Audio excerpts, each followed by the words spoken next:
Ay, yan pala kayo. Mega ba na? Ang sarap kasi. Gusto nyo ba ng classic Pinoy na ulam? Subukan nyo tong liempo steak na niluto ko. Napakadali at ang sarap pa. Hirap tigilan? Grabe.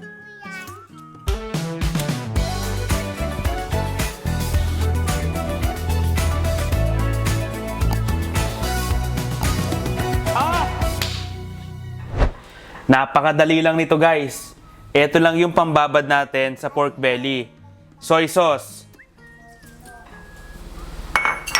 lemon juice or calamansi juice, depende yan sa gusto nyo. Ito optional lang ha, nor liquid seasoning.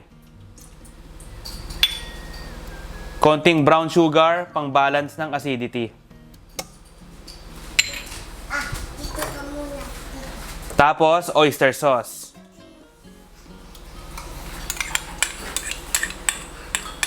At ground black pepper.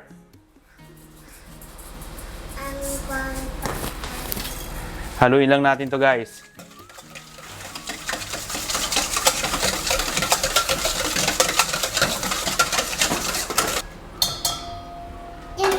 Tapos ilalagay na natin tong pork belly na hiniwa ko lang sa maninipis. Yan, ganyang kakapal lang yung hiwa ko.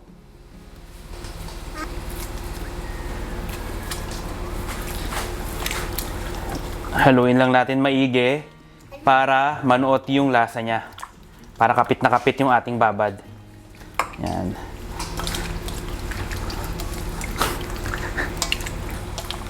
Tapos ibababad lang natin to ng mga 1 oras. Kung nagmamadali kayo, 30 minutes pwede na. Pero mas maganda, mas matagal, mas masarap, mas okay. Okay guys, kapag nababad nyo na yung pork belly, prituhin na natin to. Okay? Piprituhin ko lang to na mga 3 to 4 minutes bawat side. Para medyo maging tostado lang siya.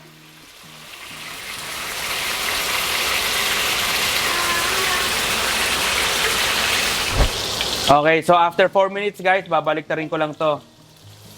Ay, natingnan nyo, oh. Yan ang magpapasarap ng recipe natin ngayon.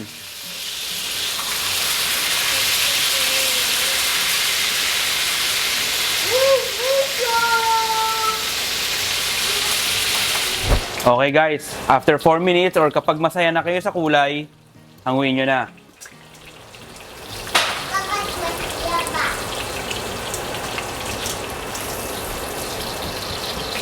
Pagka-prito ko lahat, babawasan ko lang tong mantika, tapos dito na rin ako magigisa ng onion and garlic.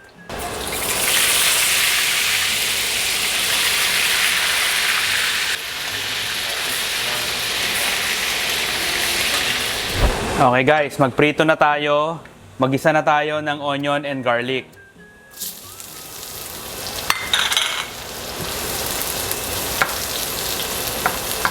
Gisahin nyo lang to maigi.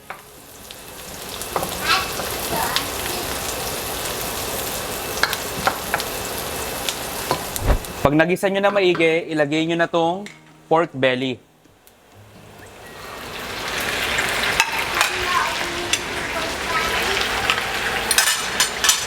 Tapos maglagay kayo ng chili oil.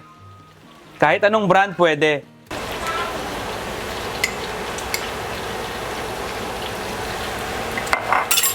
Lagay nyo na din tong pinagbabaran.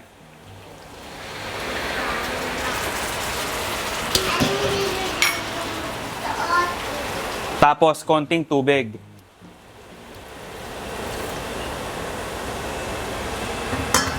Ayan.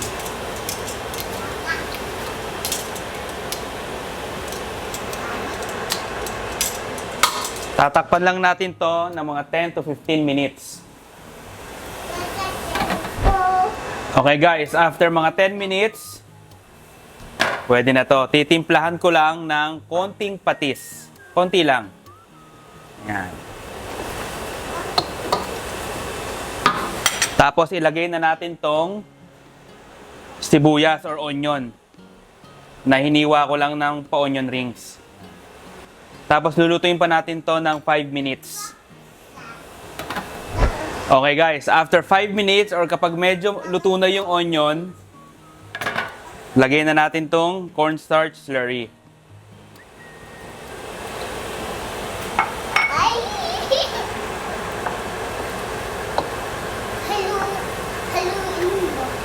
Oh, haluin daw.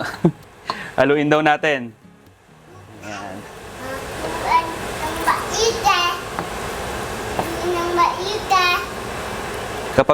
Kapag medyo malapot na tong sabaw, pwede na to guys. Okay guys, pwede na to. Tara, kain tayo.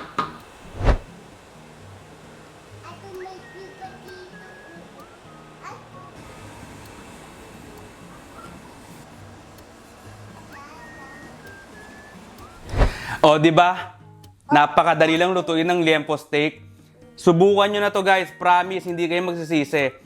Basta pag niluto nyo to, damihan nyo ang saing kasi talagang napakasarap, ang hirap tigilan. Grabe to.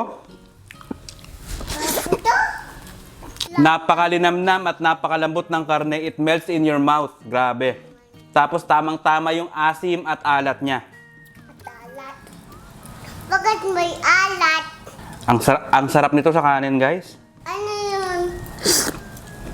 Ano yun? Grabe. O, paano guys? Kung nagustuhan nyo tong video na to, syempre, mag-subscribe na kayo at i-like nyo na tong video. Tapos mag-comment kayo ng mga pagkain na gusto nyong tsambahan natin. Basta tandaan nyo lang na ang luto, mas sumasarap yan kapag patsamba-tsamba lang. Kita-kita tayo next week, guys. Harap! At ito.